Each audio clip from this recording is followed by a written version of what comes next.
और जैसे कि हमने देखा कि 2020 बहुत मुश्किल साल था। स्पेसिफिकली अगर हम देखें तो हमारी फिल्म इंडस्ट्री के लिए कोई ऐसी बड़ी फिल्म रिलीज़ नहीं हुई, और कैसे होती, क्योंकि जो हमारे सिनेमा घर हैं वो ही बंद हैं। और जब हम सिनेमा की बात करते हैं तो सिनेमा में सिर्फ और सिर्फ बड़े डायरेक्टर्स, बड़े प्रोड्यूसर्स, बड़े एक्टर्स भी शामिल नहीं हैं, बल्कि वो लोग भी हैं जो कि डेली वेजेस पे काम करते हैं, जिसमें लाइटमैन हैं, जिसमें स्पॉट बॉयज हैं। एक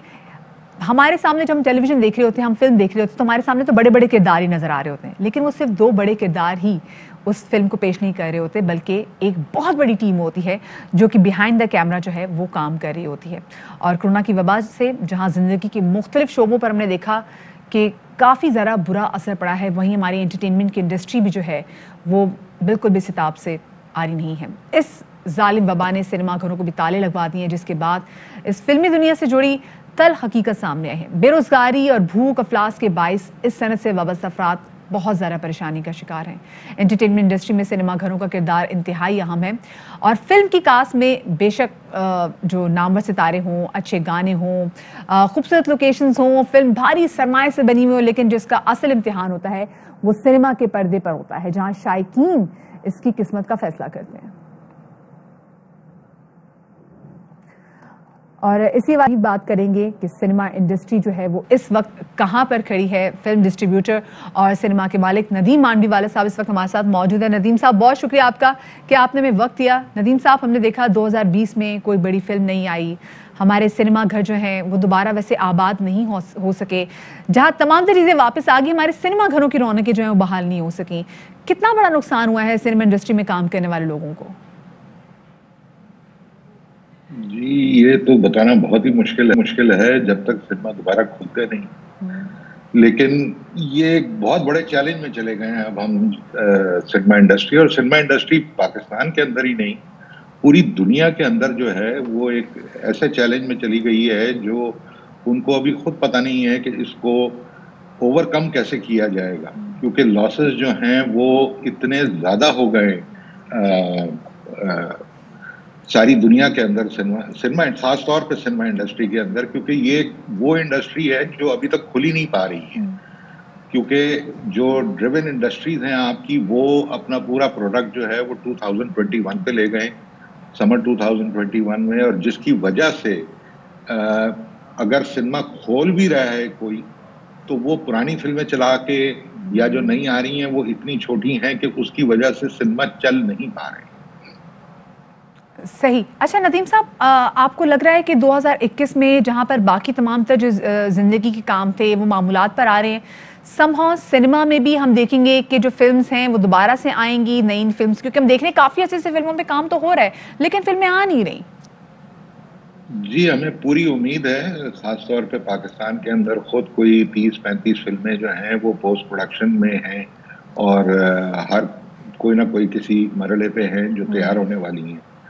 तो ऑटोमेटिकली ये अप्रैल के बाद जैसे सिनेमा खुलेंगे, मेरा अपना अंदाज़ा ये है कि ये अप्रैल तक सिनेमा जो हैं वो दोबारा खुल जाएंगे, और अगर वो खुल जाते हैं तो उसके बाद से फिर ये सारी फिल्में जो हैं वो रिलीज़ होना शुरू हो जाएंगी। इंशाल्लाह इंशाल्लाह। अच्छा, लेकिन नदीम साहब, ये जो हमने बहुत बुरा टाइम गुजारा है पाकिस्तान सिनेमा इंडस्ट्री को भी लेके, इस दौरान क्या सरकारी सतह पर इस मखसूस शोबे की मुश्किलात दूर करने के लिए और लोगों की मुआवनत के लिए कोई एक्शन लिया गया है? देखिए, इसके लिए मीटिंग्स तो बहुत हुई हैं। गवर्नमेंट को मालूम भी है कि ये एक वाहिद इंडस्ट्री है जो अभी तक मार्च से बंद है और खुल नहीं पा रही है। वजूहात उसकी जो भी हैं, लेकिन वो अभी तक चल नहीं पा रही। तो ऐसा नहीं है कि गवर्नमेंट को मालूम नहीं है, और गवर्नमेंट कम से कम हमसे ये दिलासा तो दिए चले जा रही है,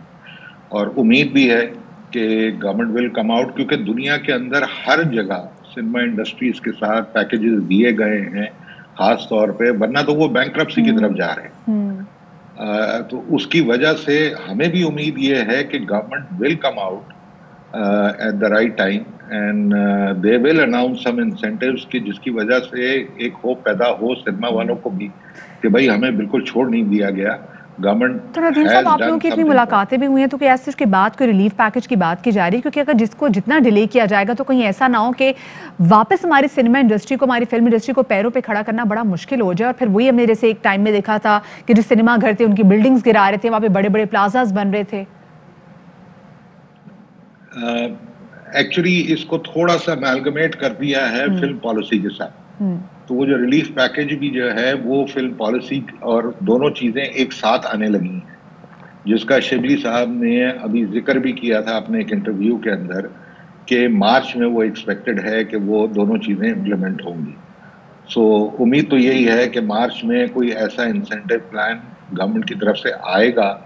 जिससे सिनेमा इंडस्ट्री को फर्क पड़ेगा। क्योंकि अगर वो नहीं फर्क पड़ा और ये इंसेंटिव प्लान नहीं दिया गया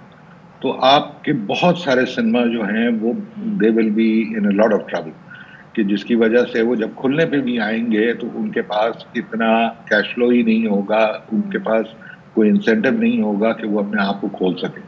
और पाकिस्तानी इंडस्ट्री खास तौर के ऊपर बहुत बुरी तरह हर्ट हो सकती है। बिल्कुल बिल्कुल, यहाँ पे तो मेरे ख्याल से जो हमारी महकमा सकाफत है उनको भी देखना चाहिए, क्योंकि हमारी जो फिल्म्स हैं वो बड़े अच्छे तरीके से हमारे कल्चर की अक्कास होती हैं, बड़े अच्छे तरीके से कल्चर को सिर्फ ना सिर्फ डिपिक्ट करती हैं बल्कि टूरिज्म बढ़ाने में बड़ी ज़्यादा मददगार साबित होती हैं। वैसे आप मुझे नदीम साहब कुछ बता सकते हैं कि कितने अमाउंट हैं उन लोगों की जो कि एक इस इंडस्ट्री से वाबस्ता हैं, जो कि इस वक्त सफ़र कर रहे हैं? देखिए, पाकिस्तान के अंदर ये बहुत मल्टीप्लिकेशन है इसके अंदर, सिनेमा के अंदर, क्योंकि it is not only about the employees of the cinema. Cinema के साथ रिलेटेड इंडस्ट्रीज इतनी हैं कि जिसके साथ हर आदमी एक जुड़ा हुआ है, तो ये तो हजारों में और मेरे ख्याल में लाखों में चली जाएगी। सही, बहुत शुक्रिया। और अभी सब परेशान बैठे हुए, हर आदमी हमें रोज फोन करता है और हर आदमी हमसे रोज पूछता है कि जी क्या होगा, और हम इसी उम्मीद पे हम भी उनको ये उम्मीद दिलाते रहते हैं कि नहीं, इंशाल्लाह चीजें ठीक भी होंगी। हाँ, मुश्किल वक्त है, मुश्किल वक्त गुजारना भी पड़ेगा और हो सकता है कि इसके अंदर डैमेज भी बहुत बड़ा हो, लेकिन जैसे सारी दुनिया लड़ रही है आपको भी उसके लिए लड़ना तो पड़ेगा। बिल्कुल, सर्वाइवल की जंग यहाँ पे बहुत ज़्यादा ज़रूरी है। बहुत नदीम मांडवीवाला साहब हमारे साथ मौजूद थे और यहाँ पर बात हो रही है सर्वाइवल की। लाखों लोगों का जो रोज़गार वाबस्ता है सिनेमा इंडस्ट्री से, और मेरे ख्याल से अब एक टाइम आ गया है कि हुकूमती सतह पर इस इंडस्ट्री को वापस इसके पाँव पे खड़ा करने के लिए इक़दामात किए जाने चाहिए, ताकि वो लोग जो इसकी वजह से सफ़र करें, जिनके घरों के चूल्हे ठंडे पड़ गए हैं, उनकी ज़िंदगी जो है वो दोबारा से एक तरीके से चालू हो सके।